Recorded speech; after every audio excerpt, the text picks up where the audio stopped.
சொத்து கட்டணம் அது மத்திய அரசு சொல்றீங்க. இப்போ ஆன்லைன் ரெஜிஸ்ட்ரேஷன் ஃபீ உயர்த்திட்டாங்க. நேற்று வந்து சென்னை மாநகராட்சியில் 150% லைசன்ஸ் ஃபீ, ப்ரொஃபஷனல் டாக்ஸ் எல்லாம் உயர்த்திட்டாங்க. இதுக்கு யார் காரணம்? நீங்கள் வரி உயர்த்துவது என்பது வேண்டும் என்று யாராவது உயர்த்துவார்களா? மக்களுக்கு தொல்லை கொடுக்க வேண்டும் என்று மக்களால் தேர்ந்தெடுக்கப்பட்டவர்கள், மீண்டும் மக்களால் தேர்ந்தெடுக்கப்பட வேண்டியவர்கள், மக்களுக்கு பிடிக்காத விஷயங்களை அவர்கள் வேண்டும் என்றே செய்வார்கள். அப்படி கிடையாது. நாட்டை இருக்கின்ற பல திட்டங்களுக்கு இன்னைக்கு பார்த்தீங்களா 3000 கோடி நம்ம வெள்ளப்பெருக்குக்கு கேட்டோம். தூத்துக்குடிக்கும் சென்னைக்கும் திருநெல்வேலிக்கும். அதான் நாம் 37,000 கோடி கேட்டோம். அவங்க 254 கோடி தான் கொடுக்குறோம். மத்திய சர்க்கார் கொடுக்கவில்லை என்று சொல்லி மக்களை அப்படியே அனாதைகளாக அதே செய்தீங்கன்னு சொல்றாங்க. நீங்க இருந்த போது அதே தான் செய்தீங்க. கேட்ட தொகை எப்பவுமே எந்த அரசும் கொடுத்தது இல்லை. இபிஎஸ் கூட நேற்று சொல்லியிருக்கேன். நான் இல்லையே. நீங்க என்ன காங்கிரஸ் ஆட்சி? ஒருவேளை நான் பிரதமராக நான் மினிஸ்டராக இருக்கும்போது ஜவுளித்துறையில மந்திரியாக இருந்தேன். காங்கிரஸ் எப்போதெல்லாம் ஆட்சிக்கு வருகின்றதோ அப்போதெல்லாம் ஜவுளித்துறை என்பது சிறப்பாக இருந்தது. நாங்கள் இருக்கும் போதுதான் இந்த செல்வாட்டு வரியெல்லாம் நாங்கள் நீங்களோம். ஆகவே காங்கிரஸை பொறுத்தவரையில், என்னை பொறுத்தவரையில் நாங்கள் இருந்த இதில் செம்மையாகத்தான் நடந்தது. சந்திக்கிறதுக்கு அவங்க தான் காரணம், தமிழக அரசு தான் காரணம். மறுபடியும் கூட பார்த்தீங்கன்னா காங்கிரஸ் கட்சிக்கு அதை பற்றி எடுத்த நடவடிக்கைக்கு அதை பற்றி எந்த கவலையுமே இல்லை அப்படின்னு சொல்லி முன்னாள் சட்டத்துறை அமைச்சர் இல்லை, நீங்கள் சட்டத்துறை அமைச்சர், அவரு சட்டத்துறை அமைச்சராக இருக்கும்போது கொலை செய்தவர்கள் எல்லாம் 2 நாள் 3 நாள் 2 மாதம் 3 மாதத்தில் பிடிச்சிட்டாங்களா? கிடையாது. அதே நெல்லையிலே வேணுகோபால் என்ற எங்களுடைய கட்சி, இளைஞர் காங்கிரஸ் கட்சியில் தலைவராக ஒருவர் இருக்கின்றார். அவருடைய வீட்டிலே கிட்டத்தட்ட 150 சவரனுக்கு மேல் கொள்ளை போயிற்று. அப்போது வந்து எம்ஜிஆருடைய ஆட்சி. இன்றைக்கு வரைக்கும் அதை பற்றி ஒரு சிறு துப்பு கூட கிடைக்கவில்லை. அது சில நேரங்களில் சில வழக்குகளை விசாரிப்பதற்கும் அல்லது கண்டுபிடிப்பதற்கும் கொஞ்சம் நாட்கள் ஆகத்தான் செய்யும். நான் ஏற்கனவே சொன்னபடி கொலை செய்கின்றவர் போலீஸ்காரர்களிடம் வந்து நான் இந்த இடத்திலே இந்த டோர் நம்பரில் அந்த மனிதனை நான் கொல்லப் போகின்றேன் என்று சொல்லிவிட்டு அதை போய் செய்தால் வித்தின் செகண்ட்ஸ் பிடித்து விட முடியும். அவன் எங்கேயோ இருந்து ஸ்கெட்சு போடுறான், எங்கேயோ இருந்து ஆளுங்களை அனுப்புகிறான். ஒரு தடவை கேட்டீங்கன்னா இந்த ஆம்ஸ்டாங் வழக்கில் ஈடுபட்டால் நேபாளுக்கு போயிட்டான்னு சொல்கிறாங்க. அதுவே குற்றவாளிகளும் அவர்களை வந்து பிடிப்பது என்பது 100க்கு 100 உடனே செய்ய வேண்டும் என்று சொல்வது சாத்தியமில்லை. இந்த வருடம் வரைக்கும் 600 கொலை நடந்திருக்கு தமிழ்நாட்டில், எப்பவும் இல்லாத அளவுக்கு.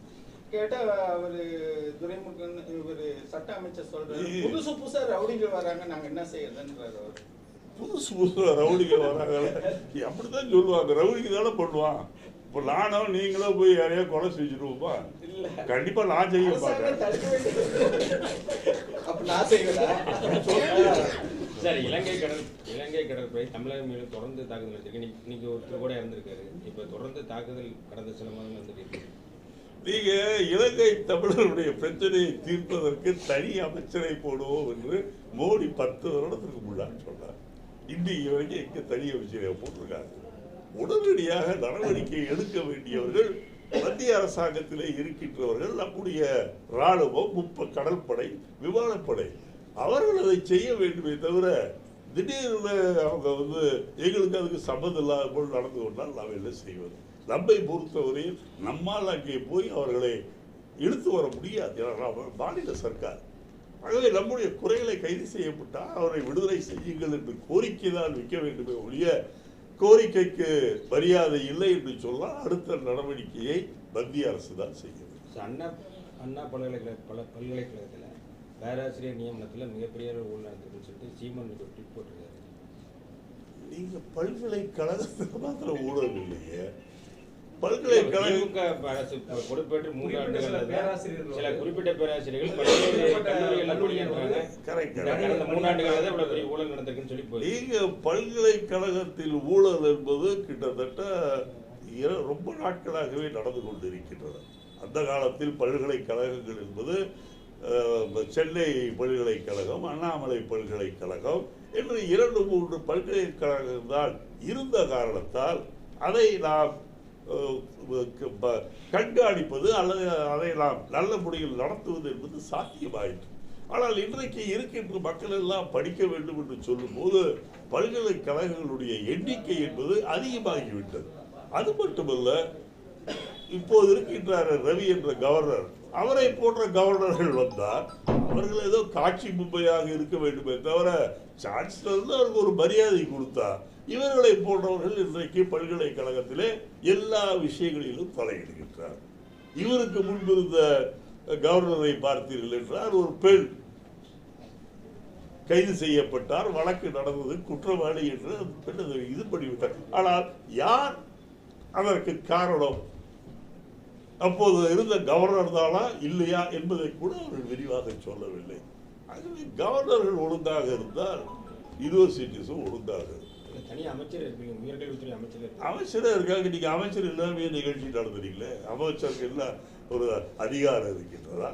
கவர்னர் இங்கே உட்காந்துட்டு நான் தான் எல்லாம் இருக்கின்றார் ரவி. அப்ப நம்ம என்ன பண்ண முடியும்?